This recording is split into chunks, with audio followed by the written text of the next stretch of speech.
আগের বাচ্চাদের যোগ্যতা ছিল, ওই বাচ্চা ছিল শরীয়ত সন্ন্যাসী, তরিকত সম্পর্কে বেশি বুঝতেন না। উনি গেলেন ভারতের জমিনে একজন আল্লাহর ওলির মাজারের সামনে সালাম দিলেন, আসসালামু আলাইকুম ইয়া ওলি আল্লাহ, আসসালামু আলাইকুম ওয়া রাহমাতুল্লাহ। কোনো জবাব নেই। আপনি সাথে সাথে বোলডোজারের মাধ্যমে মাজার ভাঙছেন, ভাঙতে ভাঙতে ৯৯টা মাজার ভেঙে ফেলছে। ও মুসলমান কয়টা মাজার ভাঙছে? সালাম দিছে, জবাব দেয় নাই। জবাব না দিলে বাঙ্গারি কথা।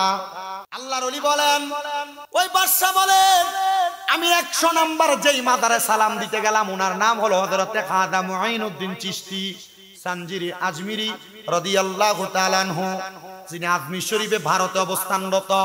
প্রতিদিন কমপক্ষে ১৫ থেকে ১৭ জন হিন্দু মুসলমান হয় ওই জায়গায়। ব্যাককলরা ওয়াজ মাহফিলের মধ্যে বলে খাজার দরবারে গাঁজার ব্যবসা চলে। আল্লাহর কসম, এ বেয়াদবে কোনোদিন খাজার দরবারে যায় নাই।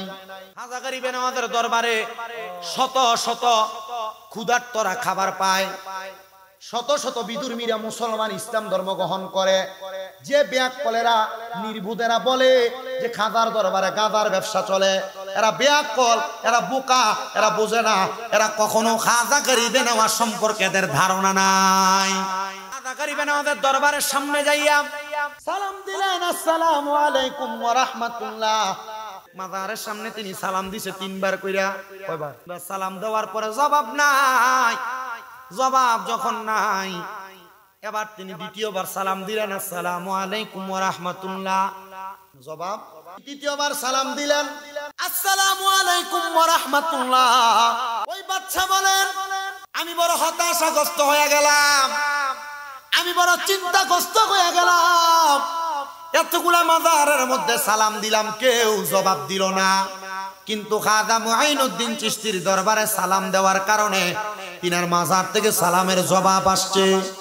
কেন আসলো? ওই বাদশা বলে, এই কারণটা জানার জন্য আমি 2 রাকাত ইস্তেখারার নামাজ পড়লাম। কিসের নামাজ? বাদশা কি এর নামাজ পড়ছে? আর অনকালার বাদশা, অনকালার নেতা তারা ফজরের নামাজে পড়ে নাই, ঘুমিয়ে থাকে, জোহরের নামাজ পড়ে নাই, দাওয়াত লয়ে ব্যস্ত। এই কথা বলেন কেন? তো মাজারে দেয় সালামের জবাব পাওয়ার মতো যোগ্য নামনে মাজারের সামনে যান ঠিক, সালাম দেন ঠিক, জবাব পাইবেন কেমনে? আপনারা হারাম খান, সুদ খান, ঘুষ খান, নামাজ নাই, রোজা নাই, হজ নাই, যাকাত নাই, টাকা পয়সা কামাই করছেন ঠিক কথা, আল্লাহর রাস্তায় ব্যয় করেন, এর লাগি সালাম দেন, উত্তর পান।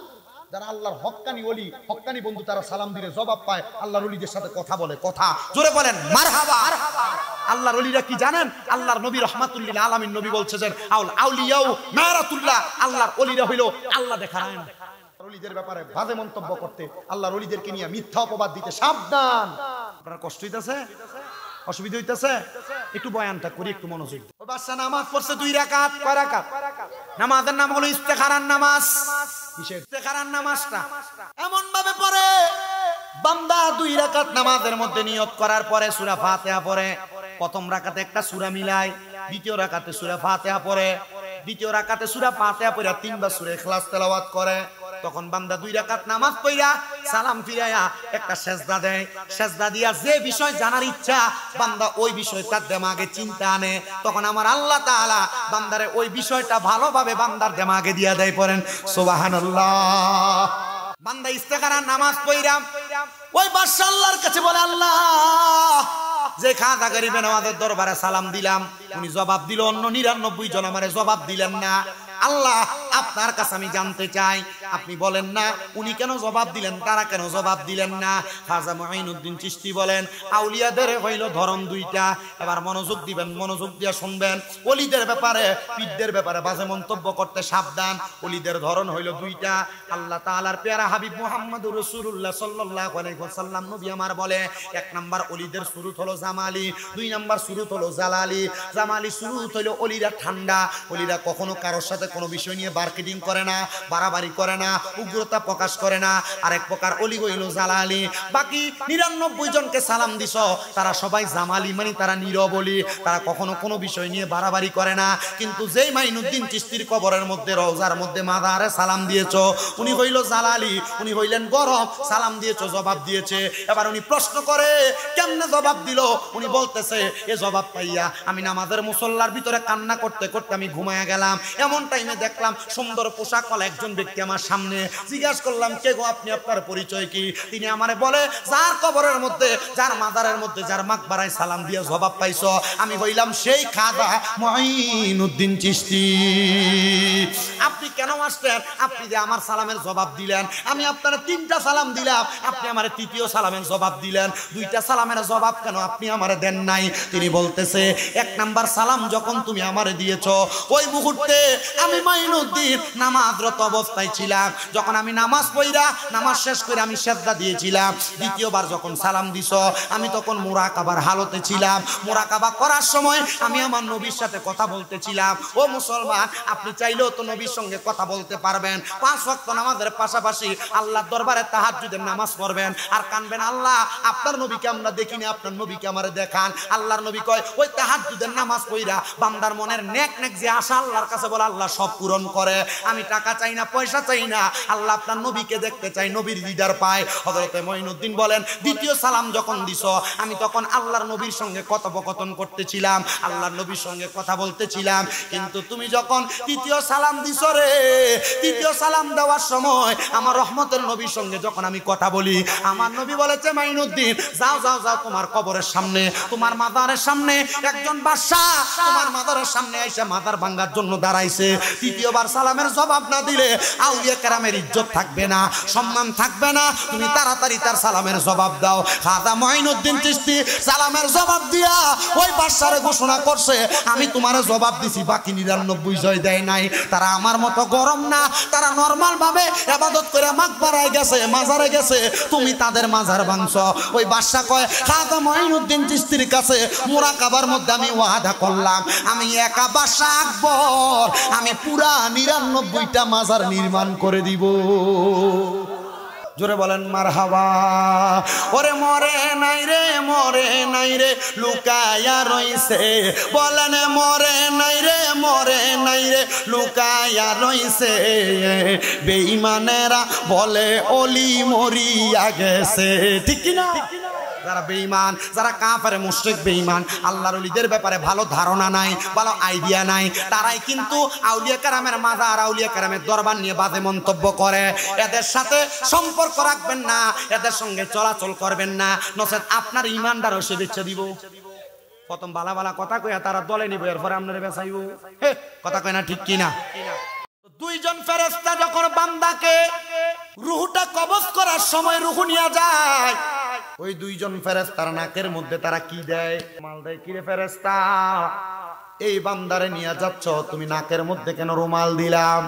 ফেরেশতারা জবাব দিবে এই বান্দা গুনাহ করতে করতে, বদ কাজ করতে করতে বান্দার রূহটা দুর্গন্ধযুক্ত রূহ হয়ে গেছে, এজন্য এই বান্দার রূহটারে আমরা এমন ভাবে নিয়ে যাই। এবার আপনার আমার রূহটা যখন এমন ভাবে নিয়ে যাওয়া হবে, সর্বপ্রথম যেই মাকাম, ওই মাকামের নাম হলো আসমান। বলেন ওই মাকামের নাম কি? ওই আসমানের গেটের মধ্যে 2টা সাইড, একটা সাইডের মধ্যে 19 জন ফেরেশতা থাকবে, আরেকটা সাইডের মধ্যে 19 জন ফেরেশতা থাকবে। এই 19 জন করে ফেরেশতা যখন আপনার আমার রূহ নেওয়া হবে, কারণ আমি গুনাহগার, আমি বদকার, আমি সিয়াকার, আমার গুনার কারণে আমার রূহ হবে দুর্গন্ধওয়ালা। এবার আসমানের ওই দরজার মধ্যে 19 জন ফেরেশতা আপনার আমার রূহটারে দেখা, ওই ফেরেশতারা 19 জন ফেরেশতা আপনার দিকে থুতু নিক্ষেপ করবে। এবার ওই 2জন ফেরেশতা জিজ্ঞাসা করবে রে কিরে ফেরেশতার দল, থুতু কেন নিক্ষেপ করো? ডাক দিয়া বলবে থুতু নিক্ষেপ করার কারণ হইল একটা। বলে কি কারণ? বলে তুমি কারণটা বলো, তোমরা কেন নাকের মধ্যে নাকের রুমাল দেওয়ার কারণ তুমি আমায় বলো, তাহলে তুমি থুতু দেওয়ার কারণ পাইবা। বলে বান্দার রূহটা না দুর্গন্ধওয়ালা, এই জন্য বান্দাটারে আমরা এমন কষ্ট দিয়া নিয়ে যাচ্ছি, বান্দার রূহটারে নাকের মধ্যে রুমাল দিয়া নিয়ে যাচ্ছি। এবার বন্ধু আসমানের দিকে যখন নিয়ে যাওয়া হবে, যা দেখবে আসমানের প্রথম, দ্বিতীয়, তৃতীয়, চতুর্থ, পঞ্চম, ষষ্ঠ, সপ্তম দরজা বন্ধ। ফেরেশতারা বলবে আল্লাহ আসমানের দরজাগুলো বন্ধ।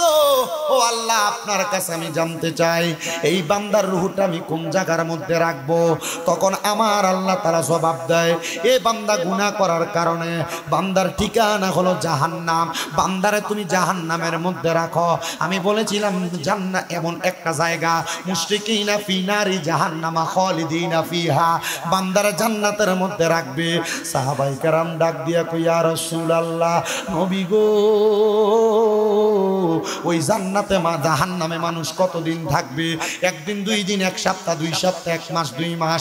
আল্লাহর নবী কয়, না না না, এতদিন না। আমার আল্লাহ বলেছেন খালিদিনা ফিহা, ওই জাহান্নামের মধ্যে বান্দা চিরস্থায়ী বাসিন্দা হয়ে থাকবে, বের হইতে পারবে না। আল্লাহ ওই গুনাহগাররে জাহান্নামে কতদিন জ্বালাইবো? আমার আল্লাহ কয়, বান্দা ওই জাহান্নামের মধ্যে সর্বনিম্ন তুমি বান্দাদেরকে 3000 বছর জ্বালাইবো। ও বন্ধু, ওই জাহান্নামের মধ্যে 3000 বছর যে জ্বালাইবো, জাহান্নামের আগুনের রংটা লাল।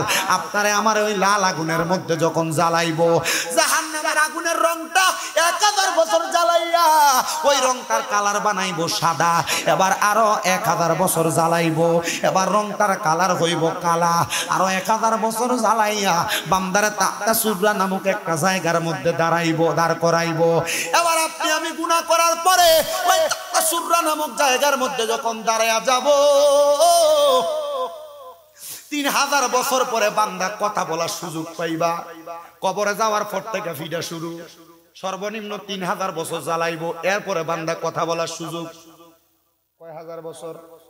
কথা কন না, কয় হাজার বছর? 3000 বছর তোমার জ্বালাইবো, এরপরে তোমার কথা বলার সুযোগ দিব। ওই জায়গাটার নাম হলো তাকাসসুর নামক জায়গা।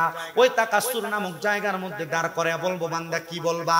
3000 বছর জাহান্নামের আগুনের মধ্যে জ্বলতে জ্বলতে, বাবা জাহান্নামের আগুন বাদ দিলাম, দুনিয়ার আগুনের মধ্যে যদি আপনার হাতে 1 মিনিট থাকে, আগুনের মধ্যে হাতটা পুইরা ছাই হয়ে যাবে।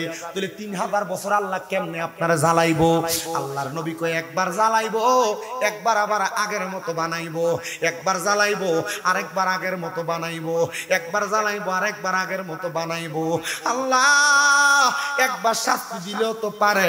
আল্লাহ তাআলার পক্ষ থেকে আযাবের ফেরেশতারা বলবে, এ বান্দা, গুনাহ তো তুমি একবার করো নাই, গুনাহ তো বারবার করছো, মিথ্যা তো বারবার বলছো, নামাজ তো বারবার ছাড়ছো, বেয়াদবি তো বারবার করছো। এ বান্দা, এই জন্য তুমি বারবার শাস্তি ভোগ করা লাগবে। ও আল্লাহ, ওই সময় যখন কথা বলার সুযোগ দিবা, বান্দা কি তখন কথা বলবে? বলে না রে না, বান্দা তখন কথা বলবে না। নবী গো, নবী গো, বান্দা তখন কি করবে?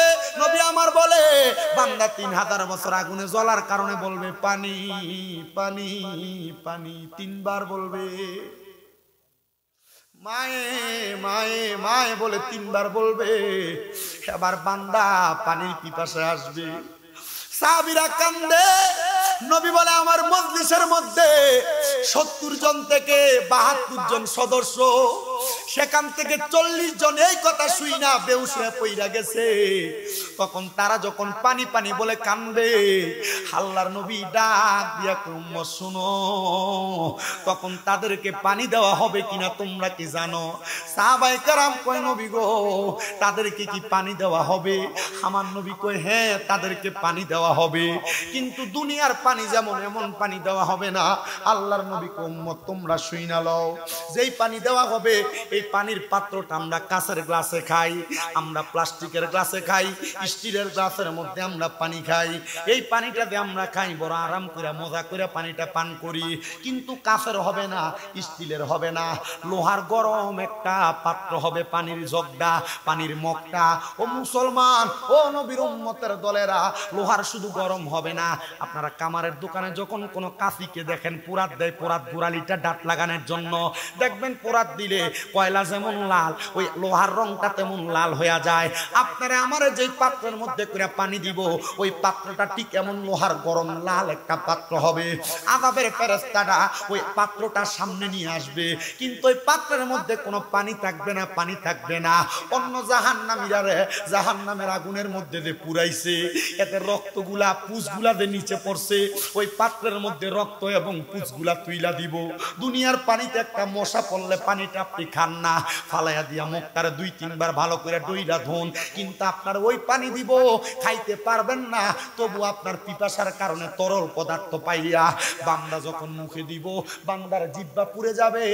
বান্দা মুখে দেওয়ার সাথে সাথে বান্দার নারী বুড়িগুলা পায়খানার রাস্তা দিয়ে নিচের দিকে পড়ে যাবে। ও নবী, নবী গো, এমন কষ্ট তো আমরা কেউ পাইতে চাই না। নবী আমার কই উম্মত শোনো, এমন কষ্ট তো পাইবা। হাদিস শরীফে এই পানিটারে কয় তিনাতুল খাবাল, কেমনে রে তোমারে খাওয়াইবো ওই পানি যদি তুমি পান করো। তিরমিজি শরীফের হাদিস প্রমাণ করে বান্দা ওই পানিটা মুখের মধ্যে নিয়ে যখন পেটে দিব বান্দার পেটের নারী বুড়িগুলা উতরাইয়া বান্দার পায়খানার রাস্তা দিয়ে বাইরে হইব। গুনাহ করবা সাবধান, নামাজ ছাড়বা সাবধান, হারাম খাইবা সাবধান, সুদ খাইবা সাবধান, ঘুষ খাইবা সাবধান, পরের হক মাইরা খাইবা সাবধান। যদি তুমি কবরে এমন শাস্তি পাইতে থাকো, পাওয়ার জন্য প্রস্তুত থাকো, তাইলে তুমি গুনাহ করো, অসুবিধা নাই। এ বান্দা বান্দা বান্দা, যখন তুমি কবরের মধ্যে যাইবা, এবার তোমার এই শাস্তিগুলা যখন চলবে বান্দা বারবার তোমার শাস্তি দেওয়া হবে। সাহাবায়ে কেরাম কান্দে আর কই নবী গো, ইয়া রাসূলুল্লাহ, নবী গো, নবী গো, যারা গুনাহগার, যারা বেঈমান, যারা কাফের, যারা মুশরিক, তারা এমন কষ্ট পাবে। নবী গো, যারা ভালো, যারা নামাজি, যারা মুত্তাকি, তাদের অবস্থা কেমন হবে? নবী আমার কয় এমন কঠিন অবস্থা না। মুমিন বান্দা মারা যাওয়ার আগে মুমিন বান্দার ঘর সুবাসিত হয়ে যাবে।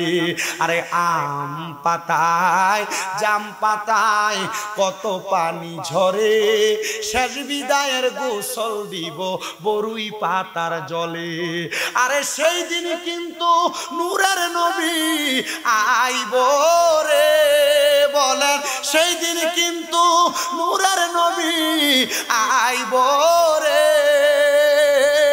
ও মাবুদ মাওলা রে, তুমি ধীরে ধীরে ফিরে ফিরে চাইও রে।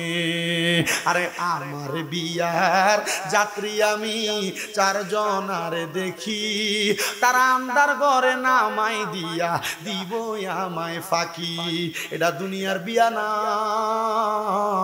কবরে নামানোর আগে তোমারে যে খাটের মধ্যে উড়াইব, ওই খাটটা কিন্তু 4 জন মানুষ কান্দিনি বাসে কয়, আরে আমার বিয়ার যাত্রী আমি 4 জন আরে দেখি, তারা আন্দার ঘরে নামাই দিয়া দিব তোমায় ফাঁকি। আরে ওই কবরে নূরের নবী আইব রে, বলেন ওই কবরে আইব রে। ও মাবুদ মাওলা রে, তুমি ধীরে ধীরে ফিরে ফিরে চাইও রে। সাহাবায়ে কেরাম একটা ডাক দিয়া কই, ইয়া রাসূলুল্লাহ, নবী গো, আল্লাহু আকবার বল না, ও দয়ার নবী গো, তাহলে বেঈমানরা এমন কষ্ট পাইব। যারা মুমিন গো নবীজি, ওই মুমিনরা কেমনে মারা যাইব? মুমিনরা যদি এত কষ্ট পায় মারা যায়, ও নবী গো, তার মরণের মধ্যে তো কোনো শান্তি নাই। মুমিন কেমনে মরব? আমার নবী কয় মুমিন মরার আগে, মুমিনের সামনে আজরাইল আসার আগে আরো 2টা ফেরেশতা আইব, কিন্তু ওই 2 ফেরেশতার চোখের রংটা নীল হবে না। ওই 2 ফেরেশতার চোখটা এত সুন্দর হবে, ফেরেশতার চোখের দিকে তাকাইলে চোখটা শান্তি। মুসলমান, আপনি বিবাহ করবেন, এমন একটা সুন্দর মাইয়া আপনি দেখেন, যার চোখের দিকে মুখের দিকে তাকাইলে আপনার মন শান্তি হবে। কষ্ট করে আসলে বউয়ের চেহারা দেখলে আপনার কলিজা ঠান্ডা হবে। নবী কই উম্মত, যখন তুমি মুমিন হইয়া মরবা, কি হইয়া? মুমিন কি সুদ খায়? মুমিন ঘুষ খায়? মুমিন নামাজ ছাড়ে? মুমিন ফরের জমি দখল করে? মুমিন মানুষের সাথে বেয়াদবি করে? মুমিন করে করে মুমিন কোন অপকর্মের সাথে থাকে?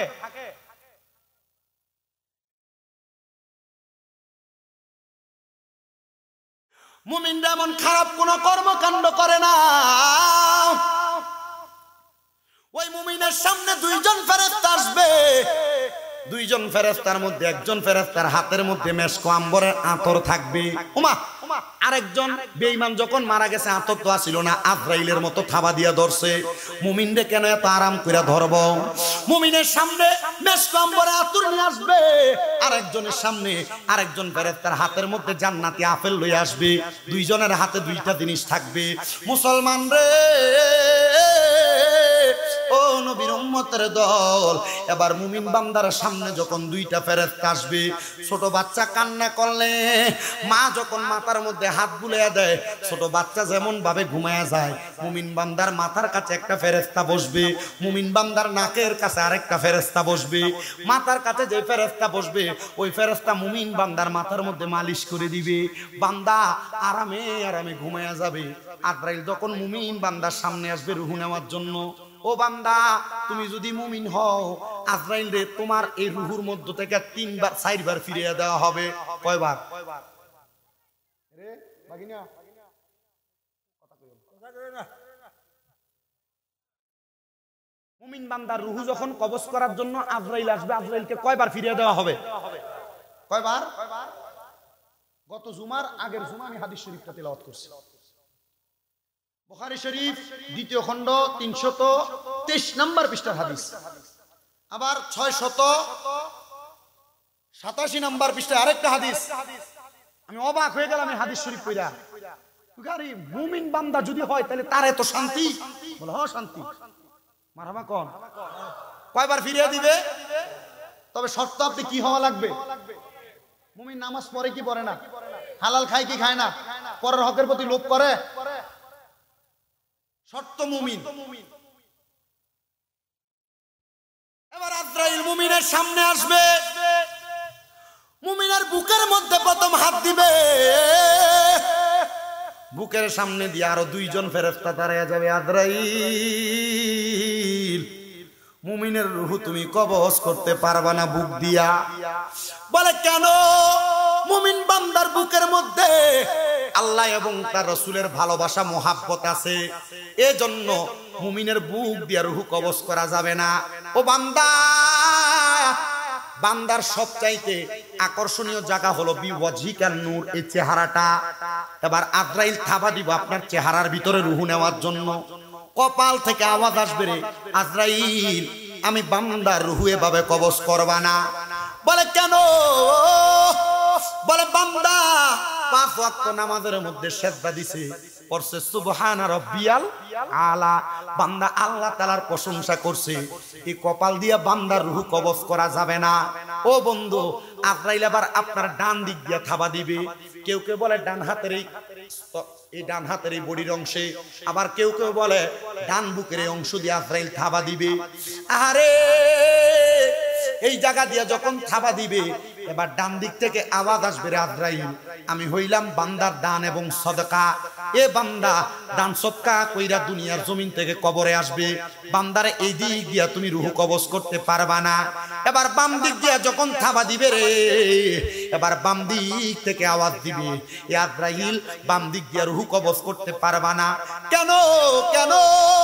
বলে বান্দা মা বাবার খেদমত করেছে, আমি হইলাম বান্দার পিতা মাতার খেদমত, এই বান্দারে তুমি রূহ কবজ করতে পারবে না। আজরাইল 4বার হামলাটা করার পরে আল্লাহ তাআলার কাছে ফিরে যাবে। আল্লাহ, বান্দা তো মুমিন, বান্দার রূহ তো কবজ করা যায় না। আল্লাহ বলবে, বান্দা কি অবস্থায় আছে তাকায় দেখো। বলে বান্দা ওয়া নাউমাকুম সুবাতা, বান্দা তো ঘুমায় আছে, সকাল হওয়া পর্যন্ত মানে ঘুম ভাঙা পর্যন্ত বান্দা তো উঠবে না। এ আজরাইল, বান্দার রূহ তখন কবজ করবা বান্দা যখন ঘুম থেকে জাগ্রত হবে। ও আল্লাহ, বান্দা তো এখন ওঠে না, বান্দার হায়াতের সাদরাতুল ইয়াকিন গাছের মধ্যে যে পাতা আছে, মারহাবা কইতেন না, তওবা নামক গাছটি আছে, পাতায় পাতায় লেখা আছে মানুষের হায়াত।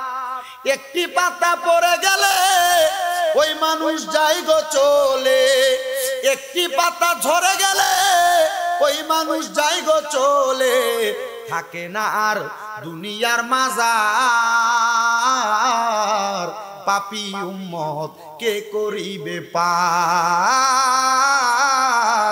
পাপী উম্মত কে করিবে পার কঠিন হাসরের দিনে আখিরি নবীজি বিনে পাপী উম্মত কে করিবে পার তোমার পাপী উম্মত কে করিবে পার মুসলমান ও নবীর উম্মতের দলেরা এবার আমার আল্লাহ তাআলা ফেরেশতা ডাক দিয়ে বলবে গো আল্লাহ বান্দার তুবা নামক গাছের পাতাটা তো সিরা পইরা গেছে বান্দার রূহ তো এখনই কবজ করা লাগবে আল্লাহ কয় বান্দা কিতাবুল ঈমান মিশকাতুল মাসাবির মধ্যে আল্লাহর নবী বলছে বিকাউলি লা ইলাহা ইল্লাল্লাহু মুহাম্মাদুর রাসূলুল্লাহ ফাদাখালাল জান্নাহ বান্দা যদি দুনিয়াতে লা ইলাহা ইল্লাল্লাহু মুহাম্মাদুর রাসূলুল্লাহ পড়ে বান্দা কবরে যাইলে জান্নাতে যাবে মরণের আগে কালিমা পড়া মারা যাবে এই আজরাইল বান্দা তো ঘুমায় রে বান্দার রূহতে এত কষ্ট কইরা নিতে পারবা না বান্দারে আরামের মাধ্যমে রূহ নিবা আজরাইলকে আল্লাহ কখন নিব বলে যাও বান্দার সামনে দাঁড়াও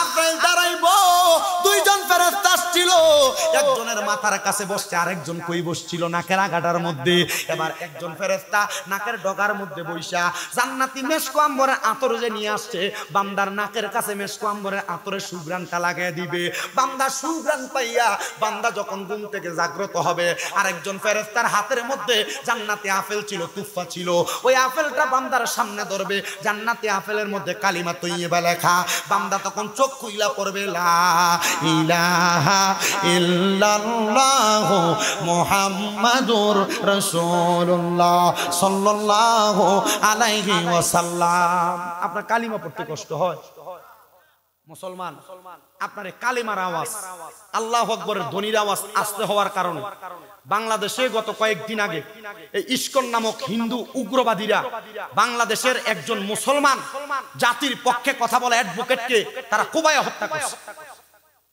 আপনার আল্লাহু আকবার লা ইলাহা ইল্লাল্লাহর ধ্বনি আস্তে হওয়ার কারণে এই ইসকন নামক উগ্রবাদী সংগঠনের লোকেরা বাংলাদেশের মুসলমানদের মসজিদ চট্টগ্রাম আদালত চত্বরের মসজিদের ভিতরে তারা ইট পাটকেল নিক্ষেপ করে মসজিদে হামলা চালাইছে আপনি মুসলমানের আল্লাহু আকবার লা ইলাহা ইল্লাল্লাহর ধ্বনির আওয়াজ স্লো হওয়ার কারণে কম হওয়ার কারণে এরা বাংলাদেশের বিভিন্ন জায়গায় মুসলমানদের প্রতি আক্রমণ করতেছে আপনার এখনো হুঁশ ফিরে নাই আপনার আল্লাহু আকবার আওয়াজ কম আপনি শুধু দুনিয়াতে মাহফিল করবেন তাবারুক খাবেন ঘরে ঘুমিয়ে থাকবেন জি না আমি গতকালকে পর্যন্ত বাংলাদেশের অন্তর্বর্তীকালীন ডক্টর মোহাম্মদ ইউনূস স্যারকে আমি একটা আবেদন জানাইছি বাংলাদেশে সহিংসতা বন্ধ হয়েছে বাংলাদেশে মারামারি হানাহানি কাটাকাটির পক্ষে বাংলাদেশের মানুষ না তো তারা কারা হিন্দু ইসকন সংগঠনের নাম দিয়া তাদের একজন নেতা তাদের একজন প্রভু অপকর্ম করার কারণে দেশদ্রোহী মামলায় কারাগারে গেছে আর তাকে মুক্ত করার জন্য তারা দেশের ভিতরে দাঙ্গা হাঙ্গামা করবে তাড়াতাড়ি এদেরকে অ্যারেস্ট করেন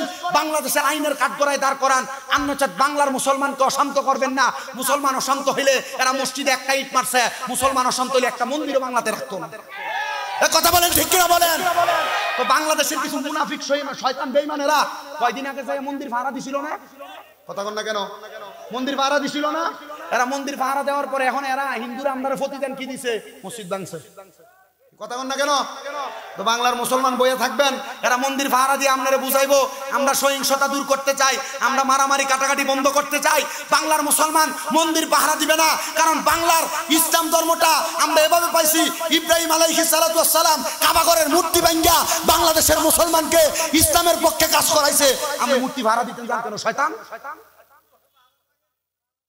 কি কথা বল না কেন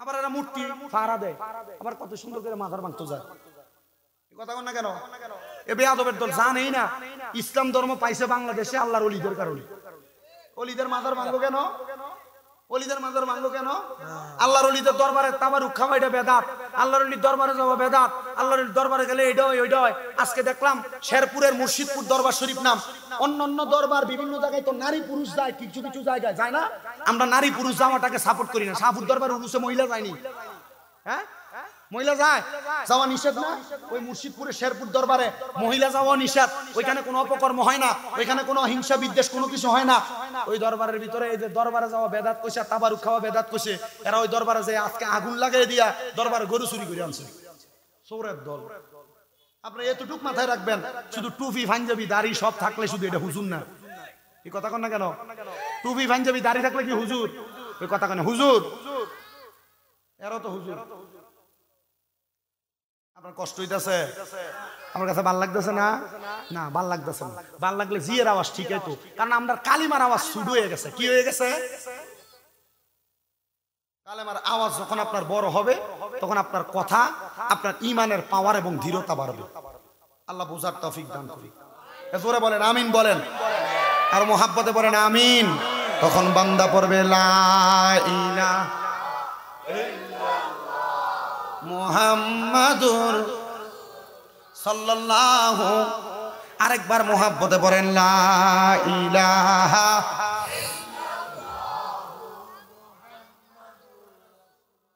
সাল্লাল্লাহু আলাইহি ওয়াসাল্লাম। বান্দা কালিমা পড়বে, এবার আজরাইল তখন বান্দার মুখ দিয়ে একটা বাতাস বের হবে, ওই বাতাসের মাধ্যমে বান্দার রূহটা কবজ করে নিয়ে যাবে। বান্দা টের পাইতো না। কিন্তু বেঈমান যে মারা গেছিল কষ্ট কম না বেশি? আজরাইলকে দেখে তো ফসফাস পায়খানা করে যাবে।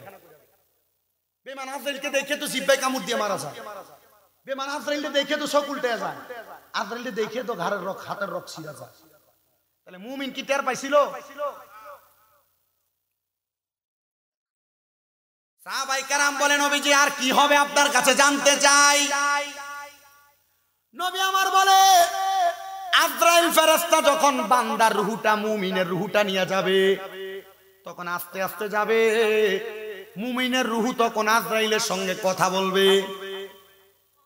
মুমিনের রূহ বলবে, রে আজরাইল, আমার রূহ যে তুমি এত আস্তে আস্তে নিয়ে যাও, আমার আল্লাহ তাআলা আমার জন্য কত বড় নিয়ামত রেডি করে রাখছে, তুমি যদি জানতা তাহলে আমাকে অতি দ্রুত তুমি জান্নাতে নিয়ে যাইতা।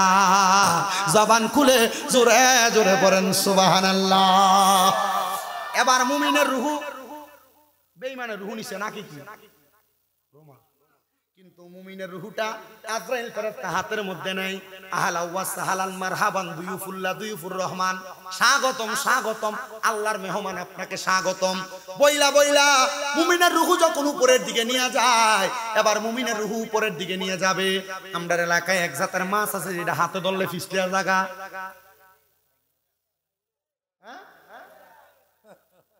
মুমিনের রূহ তখন আজরাইলের হাতের মধ্যে থাকবে না। আজরাইল আসমান পর্যন্ত যাবে। আসমানের সামনে ফেরেশতা কয়জন কইরা কইছিলাম? 19 জন। বেঈমানরে থুতু দিছে, আর ওই 19 জন ফেরেশতা বলবে স্বাগতম, আহলা ওয়া সাহালান দুয়ুফুল্লাহ মারহাবান, এ আল্লাহর মেহমান আসেন আসেন আসেন। এবার আসমানের ফেরেশতা মুমিনের রূহকে স্বাগতম জানাইবে। স্বাগতম যখন জানাইবে, ওই ফেরেশতারা স্বাগতম জানানোর পরে প্রথম আসমান, দ্বিতীয় আসমান, তৃতীয় আসমান ভেদ করে সপ্তম আসমান পর্যন্ত যাবে। কিন্তু আজরাইল বলবে, আল্লাহ, বান্দার রূহ তো আমার হাতে থাকে না। বান্দার রূহ বাইন্যাস যেমন হাত থেকে ছিটকে চইলা যায়, বান্দার রূহ তেমন ভাবে পইরা যাবে। এবার আল্লাহ বলবে, এ আজরাইল, বান্দার রূহটা রাখার জন্য জান্নাতের মধ্যে যাও। ওয়াল ফিদ্দাতি ওয়াজ যাহাবি, স্বর্ণ এবং রূপার একটা পেয়ালা নাও, ওই পেয়ালার মধ্যে রাখো বান্দার রূহটাকে। আজরাইল তাকে দেখবে, মনে করেন এই পানির পাত্রটা যদি একটা ট্যাপ সাইরা পানির পাত্রটা ট্যাপের নিচে দিয়ে দেওয়া হয়, পানি পড়তে পড়তে পানিকে এটা থাকবে না, ফুরার ফরফুরা যাবে গা। ঠিক এমন ভাবে মুমিন বান্দার রূহটা ওই স্বর্ণ এবং রূপার পেয়ালার মধ্যে থাকবে না। স্বর্ণ রূপার পেয়ালা তাইকা ছেটকায়া ছেটকে নিচের দিকে পড়ে যাবে। আজরাইল বলবে, আল্লাহ, মুমিন বান্দার রূহটা কোন জায়গার মধ্যে রাখবো? কোন জায়গায় থাকে না। আল্লাহ বলবে, যা যা, মুমিন বান্দার রূহটা আবার মুমিন বান্দারে দিয়া দে। বলে, হুজুর, রূহ দিলে তো বান্দা জিন্দা। আল্লাহ কয়, ওয়ালা তাকুলু লিমান ইয়াকতালু ফি সাবিলিল্লাহি আমওয়াত বাল আহইয়াউ ওয়ালাকিন লা তাশউরুন।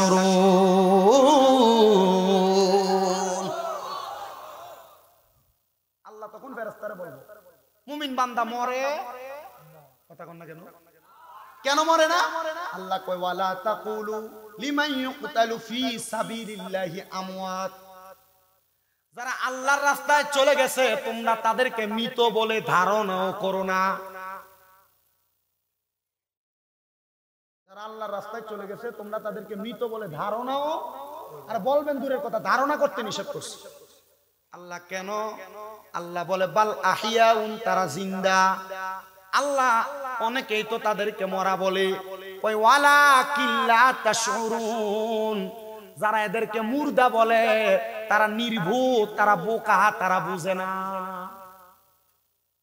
আল্লাহর ওলিরা জিন্দা না মরা? আমার কথা না আল্লাহর কথা? হুজুর এমন আল্লাহর ওলি কারা? ইবনে মাজাহ শরীফ 303 নাম্বার পৃষ্ঠার হাদিস। আল্লাহর নবী বলে ইজা রুউ যুকিরাল্লাহু আযজা ওয়া জাল্লা।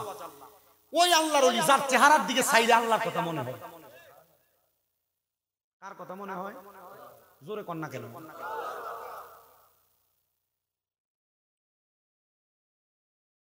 মুসলমান ইমানদার, মুমিন বান্দার রূহ যখন মুমিন বান্দারে ফিরিয়ে দেওয়া হবে, তখন মুমিন বান্দা কিয়ামতের আগ পর্যন্ত নামাজ আদায় করবে। নামাজ ভারতের জমিনের মধ্যে আল্লাহর ওলির কোনো অভাব নাই।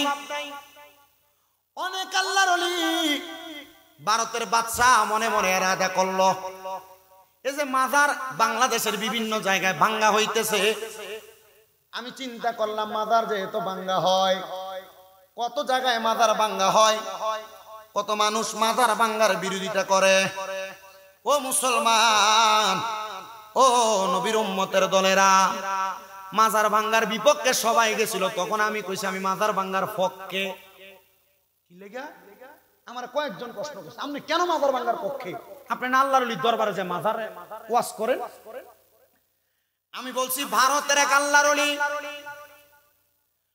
সকল ওলিদের ব্যাপারে একজন বাদশা বাজে মন্তব্য করতেছে। আমরা এলাকা অনেকে আছে না মাজারে দেওয়া বেদাত কয়, আছে না? আমরা এলাকাতে অনেকে আছে না কয় মাজারে দেওয়া শিরিক বেদাত, বলে না? কেন বলে একটু মনোযোগ দিয়ে শুনবেন, শুনলে আপনি বুঝতে পারবেন। কারণ মাজারে সেজদা দেওয়া এটা হারাম। কি? আপনি সেজদা দেন, যদি সেজদা দেন এটা হলো হারাম। আহলে সুন্নাত ওয়াল জামাত বলে তোমরা কোনোদিন মাজারে সেজদা দিবা না। কিন্তু যারা সেজদা দেয় তারা মূর্খ, তারা বোকা। ও বন্ধু, এই কথাগুলো মানুষের কাছে প্রচার প্রসার যখন করে, ভারতের বাদশা কয় যেহেতু মাজারের মধ্যে এমন অপকর্ম হয়, আমি প্রত্যেক মাজারের সামনে যাইয়া আল্লাহর ওলিদেরকে সালাম দিব। যদি আমার সালামের জবাব দেয় তাহলে আমি ওই মাজার ভাঙবো না, আর যদি সালামের জবাব না পাই তাহলে ওই মাজার আমি ভেঙে ফেলবো। উনি বড় মাপের একজন বাদশা। এখনের যে নেতা খেতা এডি না, এডি নামাজ পড়ে না, দাড়ি ফুমশেপ করে। আর আগের যারা বাদশা ছিলেন, দেশ পরিচালনা করতেন, এরা মসজিদে নামাজ পড়ানোর ক্ষমতা রাখতো। কি কথা কন না কেন? ইমামতির ক্ষমতা রাখতো। অনকালে আপনি এটার মসজিদের সভাপতি বানাইছেন, এরা বুম মারলে মুহের থেকে আলহামদুলিল্লাহ সুরা বাড়িত না। কথা কন না কেন?